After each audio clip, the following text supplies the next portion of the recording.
Hello friends, বন্ধুরা, আজ কলকাতা হাইকোর্টের পক্ষ থেকে সারপ্লাস টিচার ট্রান্সফারের ব্যাপারে যে শুনানিটি হয়েছিল সেটা আমরা দেখে নিই। তো প্রথমে আমরা দেখব যে সাংবিধানিক রিট এখতিয়ার বা সাংবিধানিক রিট বেঞ্চে এই শুনানিটি হয়েছিল এবং অ্যাপিলেট সাইডের পক্ষ থেকে।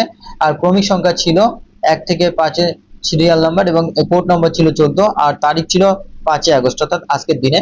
তো এখানে আমরা একটা দুটো তিনটে চারটে পাঁচটা রিট আমরা দেখতে পাচ্ছি এবং যেহেতু রিটগুলো সব একই উদ্দেশ্যে বা একই ধরনের অ্যাপ্লিকেশন করা হয়েছে, তো একই সাথে কিন্তু যৌথভাবে শুনানি হয়। তো এখানে আমরা আইনজীবীদেরকেও দেখে নেব পরপর। এখানে আবেদনকারীদের পক্ষ থেকে যে সমস্ত আইনজীবীরা ছিলেন এবং রাজ্য সরকারের পক্ষ থেকে যে সমস্ত আইনজীবীরা ছিলেন, ডিপিএসসি পক্ষ থেকে আইনজীবীরা ছিলেন, তো সকলেই কিন্তু এখানে উপস্থিত ছিলেন এবং আদালতের যে অর্ডার, সে অর্ডারটা আমরা চলুন দেখে নিই। তো প্রথমে এখানে আমরা দেখব যে 1 নম্বরে কি বলা হয়েছে, WPA 19417/2026 এর আবেদনকারীদের যোগ্য আইনজীবীর আবেদনের ভিত্তিতে অতিরিক্ত হলফনামা অর্থাৎ সাপ্লিমেন্টারি এফিডেভিট পেশ করার অনুমতি প্রদান করা হলো। আর WPA 19417/2026 এর আবেদনকারীদের পক্ষে পেশ করা অতিরিক্ত হলফনামাটি নথিতে গৃহীত হলো, অনুলিপি প্রদান করা হয়েছে। আচ্ছা, তো এখানে কপি সার্ভিস করা হয়েছে। আর কি বলা হয়েছে 3 নম্বরে, যেহেতু উল্লিখিত সমস্ত রিট পিটিশনে একই ধরনের বিষয় উত্থাপিত হয়েছে, অর্থাৎ এখানে যে 5টা রিট ছিল প্রত্যেকটা রিটে কিন্তু একই ধরনের বিষয় রয়েছে, তাই সমস্ত রিট পিটিশন একসঙ্গে গ্রহণ করে যৌথভাবে শুনানি করা হচ্ছে।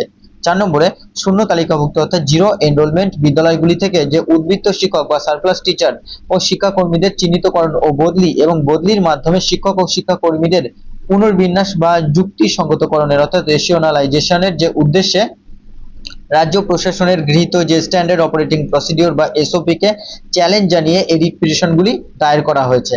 তাহলে এখানে যে প্রথমে যে 5টা রিট পিটিশন আমরা দেখলাম, ওই 5টা রিট পিটিশন কিন্তু মূলত এই সারপ্লাস টিচারকে ট্রান্সফার নিয়ে জারি এবং এবং এই সারপ্লাস টিচারদের যে ট্রান্সফার প্রসঙ্গে যে এসওপি অর্থাৎ স্ট্যান্ডার্ড অপারেটিং প্রসিডিওর চালু করা হয়েছে, সেটাকেই কিন্তু মূলত চ্যালেঞ্জ জানিয়ে রিট পিটিশনগুলি দায়ের করা হয়েছে। আর 5 নম্বরে, আবেদনকারীদের এবং রাজ্য উত্তরদাতাদের পক্ষে উপস্থিত বিজ্ঞ আইনজীবীদের শুনানি সম্পন্ন হয়েছে। তো এরপরে আর কি কি আছে চলুন আমরা দেখে নিই। এরপরে 6 নম্বরে কি বলা হয়েছে, যে শুনানিকালে দেখা যায় উত্তর 24 পরগনা জেলা প্রাথমিক শিক্ষা কাউন্সিলের অর্থাৎ ডিপিএসসি চেয়ারম্যানের 30 জুলাই 2026 তারিখের চিঠি থেকে দুটি আলাদা এসওপি এর অস্তিত্ব প্রকাশ পেয়েছে। তো এখানে কিন্তু দুটো আলাদা এসওপি রয়েছে।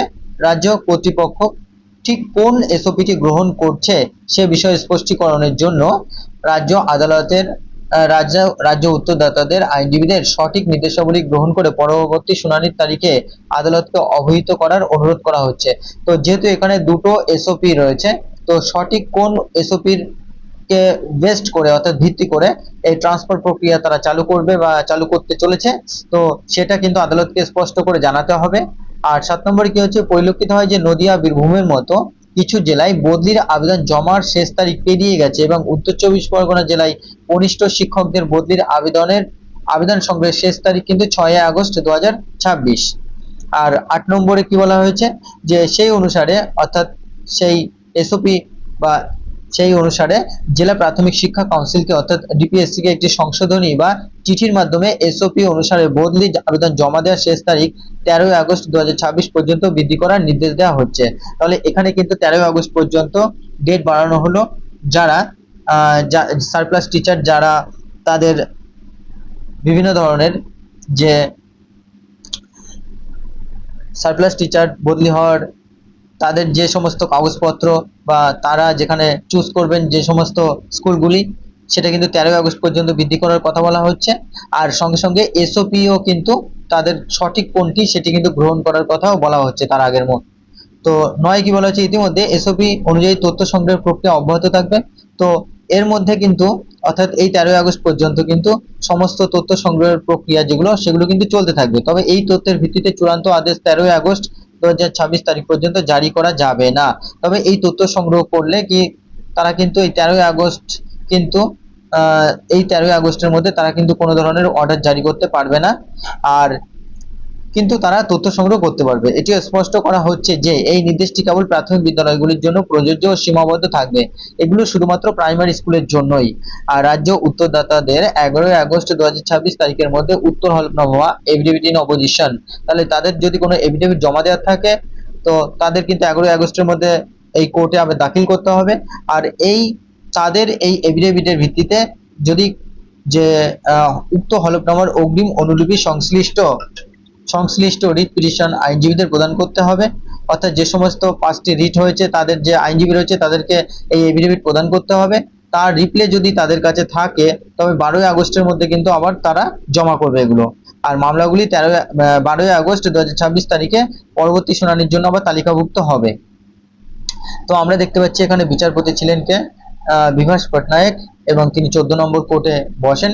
তো এটা থেকে আমরা বুঝতে পারছি আপাতত 13ই আগস্ট পর্যন্ত কোনো ধরনের কিন্তু এই শিক্ষক অর্থাৎ সারপ্লাস টিচার ট্রান্সফার এগুলো কিন্তু আপাতত বন্ধ থাকবে। এবং তার মধ্যে কিন্তু এসওপি সংক্রান্ত যে সমস্ত দুটি অর্ডার জারি হয়েছে, তো তার মধ্যে যে কোনো একটি নির্দিষ্ট এসওপি কে বেছে নিতে হবে। এবং সাথে সাথে যে সমস্ত শিক্ষকদের তথ্য যাচাই বা তথ্য সংগ্রহের কাজ চলছে সেগুলো কিন্তু চলতে থাকবে। এবং 13 তারিখের মধ্যে কোনো অর্ডার কিন্তু জারি করা যাবে না। 13 তারিখে যখন 12 তারিখে ফাইনাল শুনানি হবে তারপরে কিন্তু 13 তারিখের পর থেকেই তারা কিন্তু এই এসওপি অনুযায়ী আবার শিক্ষক বা সারপ্লাস টিচারদের ট্রান্সফার প্রক্রিয়া চালিয়ে যেতে পারবে। তো ধন্যবাদ বন্ধুরা, যারা চ্যানেলে প্রথম এই ধরনের প্রতিনিয়ত আপডেট পাওয়ার জন্য চ্যানেলটিকে সাবস্ক্রাইব করে পাশে থাকা বেল আইকনটি প্রেস করে রাখবেন।